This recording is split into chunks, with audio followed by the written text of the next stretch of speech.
I never thought the 2 years I spent learning Portuguese would save my life. But that's exactly what happened. At a dinner table, surrounded by strangers, while my wife sat across from me and smiled like everything was fine. Let me back up. I'm 58 years old. I spent 32 years working construction management in the Pacific Northwest, mostly commercial projects. Hospitals, school buildings, the kind of work that keeps your hands busy and your mind clear. I retired early at 55 after a back injury that made climbing scaffolding more of a gamble than a job. My wife, I'll call her my wife, because that's what she was, even if I'm not sure I knew what that meant anymore by the end. She was 53. Her name was Ingrid. She was Swedish by birth, American by choice, and beautiful in that cool, composed way that made you feel lucky just to be standing next to her. We met at a conference in Portland back in 1998. She was presenting research on Scandinavian sustainable building materials. I was there because my boss couldn't make it and sent me instead. I didn't understand half of what she said, but I stayed for every word. We got married 11 months later. For a long time, it was good. We bought a house in Bellingham, Washington. Had one son. Our boy, now 31, lives in Denver with his family. We traveled when we could, argued about the small things like everyone does, and built life that felt from the outside and often from the inside like something real. Then she got the new job. 4 years ago, Ingrid was hired as a senior consultant for a commercial real estate development firm based out of Seattle. The company had international clients, European investors mostly. She started traveling more, first once a month, then twice. Short trips, she said. Meetings in Boston, in Chicago, in Miami. Sometimes international. Portugal came up more. Lisbon, she said. Client meetings. A growing portfolio there. I didn't think much of it at first. I was proud of her, honestly. She'd worked hard to get where she was, and I told her so. I drove her to the airport more times than I can count. I kept the house, walked the dog, had dinner ready when she came back. That was our rhythm. The Portuguese thing started almost as a joke. She came home one evening talking about how the clients in Lisbon appreciated it when Americans made an effort. I thought, sure, I've got time on my hands, I'll give it a try. I downloaded an app, bought a few books, found a retired professor in town who did tutoring sessions on Tuesday afternoons. By the end of the first year, I could hold a conversation. By the end of the second, I could follow most of what I heard without needing to pause and translate in my head. I never told Ingrid, I meant to. In the beginning, it was supposed to be a surprise. I'd sit across from her at some restaurant and order in perfect Portuguese and watch her face light up. But the surprise window kept getting pushed back. She was always traveling or tired or distracted. And then, slowly, the surprise stopped feeling like something to celebrate and started feeling like something to keep. I don't know exactly when I started noticing. It's like one of those things that's been in front of you for months, but you keep telling yourself it's nothing, because naming it means you have to do something about it. The distance started small. She stopped asking about my day. Not rudely. Ingrid was never rude. She just stopped. She'd come home from a trip, kiss me on the cheek, ask if I'd eaten, and drift into her home office for the rest of the evening. Calls she took privately. The way her phone was always face down on the table when she was home. The way she tensed almost imperceptibly when I walked into the room while she was typing. I told myself I was being paranoid. I told myself this was what it looked like when a woman finally hit her career stride at 53. I told myself a lot of things. Then came the invitation to Lisbon. She mentioned it in March, casually over coffee. A dinner. An important client, a developer named Ronaldo, who was leading a major project north of the city. She was going to be there for 4 days, and this particular dinner was a formal thing, a long table at a private estate outside the city. She wanted me to come. I said yes before I even thought about it. I hadn't been to Europe in 11 years, and something in me, I couldn't have named it then, wanted to see. Just see. We flew into Lisbon on a Thursday. The city was beautiful in the way that old places are, full of tile and light and hills that don't apologize for being steep. Ingrid was different there. Warmer in some ways. More relaxed. She laughed more easily. I thought maybe it was the wine or the distance from routine, or the fact that she was on her home turf professionally and felt capable. I wanted it to be those things. The estate was about 40 minutes north of the city in the Sintra Hills. Long driveway, olive trees, the kind of house that doesn't show off because it doesn't need to. We arrived with a few other couples. Ingrid introduced me around in English, lightly, the way you introduce someone you're fond of but don't need to explain in detail. Ronaldo was the last to arrive. He came through the front door like he'd been expected to be late and everyone had agreed to find it charming. He was maybe 45, dark-haired, very fit, dressed in the particular way of men who know exactly what they look like. He shook my hand with both of his, called me the husband in English with a smile that included me just enough to be polite.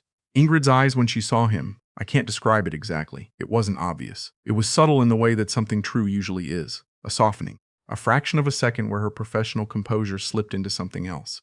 I caught it. I don't think she knew I caught it. We sat down to dinner, long table, maybe 14 people. Ingrid was seated 3 chairs down from me, next to The seating arrangement had been done in advance. I noticed that too. The dinner started in English. Business conversation, the kind I could follow without effort, project timelines, zoning regulations, investor return projections. I ate my food and smiled when appropriate and watched the room the way you learn to watch rooms when you've spent decades managing crews on job sites. You read the current. You notice who's talking to whom and how. About 40 minutes in, the conversation at Ingrid's end of the table shifted. Another guest, a woman across from them who was part of Ronaldo's team, said something in Portuguese. Ronaldo laughed. Ingrid responded. Smoothly, naturally, like it was the most comfortable thing in the world. And then it kept going. The three of them, and gradually a fourth person who joined in, were talking in Portuguese while the rest of the table continued in English. I was close enough to follow most of it. For the first 10 minutes, it was professional. Project logistics, a concern about permits, something about a neighbor who was challenging the development. Then Ronaldo leaned back in his chair with his wine and said, in Portuguese, "Your husband seems like a pleasant man." And Ingrid said, without a pause, "He is. He's harmless." I kept eating. I kept my face completely still. Ronaldo said, "Does he know?" And she said, "Of course not. He's not the type to look." The woman across from them laughed quietly. Ingrid smiled, not a happy smile, a comfortable one. The smile of someone who feels safe. I picked up my water glass and took a long, slow drink. Over the next 20 minutes, I understood more than I wanted to. They weren't careful because they had no reason to be. Ronaldo referred to the trips Ingrid had made to Lisbon. Not all of them had been 4 days.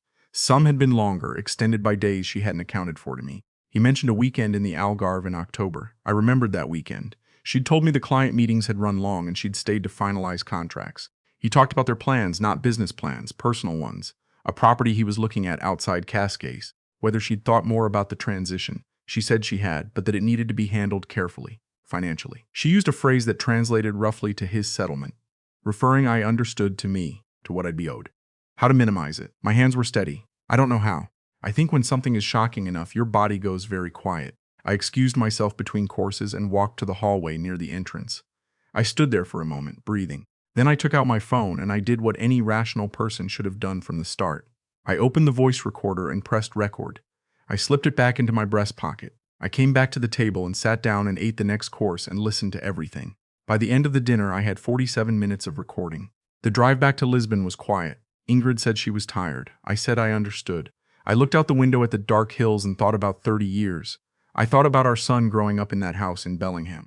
I thought about the airport runs and the dinners kept warm and the particular loneliness of loving someone who has already, without telling you, decided to leave. I didn't say anything that night. We went to sleep in the hotel and I lay there in the dark until around 3 in the morning, then got up and emailed the recording to myself using the hotel Wi-Fi.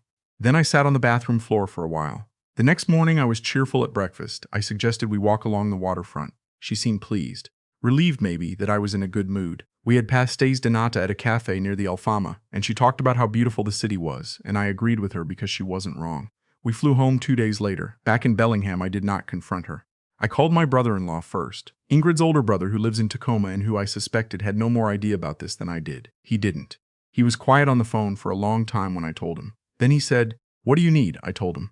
I called a family law attorney in Seattle, a woman named, I'll leave that out, who came highly recommended by a colleague of mine. I got an appointment within the week. I brought the recording. I brought the bank statements I'd started pulling together because once I knew what I was looking for, the financial picture shifted. Our joint account had been taking losses that Ingrid had attributed to investment rebalancing.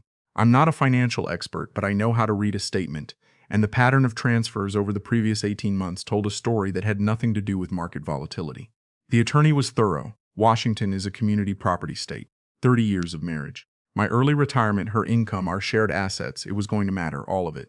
But the documentation I had was significant. The recording combined with the financial records painted a clear picture of intent.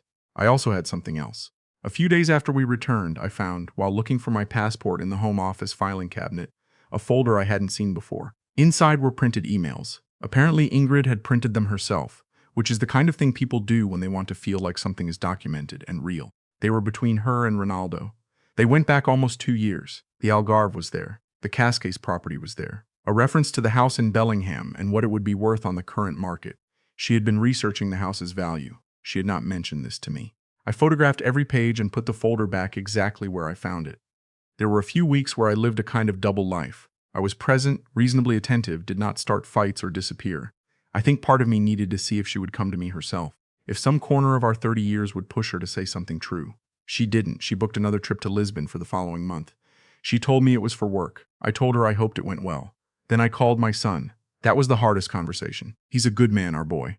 He asked me twice if I was sure. I told him I was. He went quiet and then he said, "Dad, what do you want to happen?" I said I wanted it to be honest. I said I wasn't interested in drama or performance.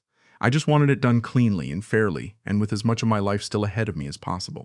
He flew up from Denver the following weekend. He didn't tell his mother he was coming. He just showed up, and we sat at the kitchen table and I showed him the folder, the statements, played him a portion of the recording. He sat very still. Then he said, "Okay, what's the next step?" The papers were served to Ingrid on a Tuesday in May. I was not home. I had arranged to stay with my brother in Spokane for a few days. My attorney advised me not to be present. I took that advice. Ingrid called me 3 times that evening. I didn't answer. She texted once, "I think we need to talk." I didn't reply. My attorney had told me what to say and what not to say, and nothing was, for the moment, the right answer. The next call came from Ronaldo's personal attorney, which told me a few things. It told me Ronaldo knew. It told me they had anticipated some version of this. And it told me they had not anticipated how much documentation I had, because the tone of that call was careful in a way that aggressive calls are not. The divorce process took 14 months. Washington's community property laws meant that what we had built together was split, with certain adjustments for the financial transfers that my attorney argued constituted dissipation of marital assets. The court agreed, at least in part. The house was sold. I got more than half of the proceeds. My retirement accounts, which I had been prudent with over many years because that's the kind of person I am, remained mine. Ingrid moved to Lisbon. I don't know more than that, and I don't need to. The professor who taught me Portuguese sent me a card when I mentioned, in passing, that my travels to Portugal had concluded. He wrote, "The language serves the one who listens." I taped that to the inside of a cabinet door in my new place, a small house I bought near the water in Anacortes. It's too big for one person in some ways and exactly right in others. My son calls on Sunday evenings. My granddaughter, his daughter 2 years old now, has started saying words with the particular confidence of someone who knows exactly what she means even if no one else has caught up yet. I think about that. About knowing something clearly before you can explain it to anyone. I think that's what the Portuguese did for me. Not the language itself, but the listening. The habit of sitting quietly inside something that was happening and understanding it fully before I spoke. I'd spent 2 years learning to hear. Turns out I needed that more than I ever needed the surprise. I don't have advice to offer. I'm not a wise man in a movie. I'm just someone who sat at a dinner table in the hills above Lisbon and heard the truth from the one person who had no idea I could. That's enough. It has to be.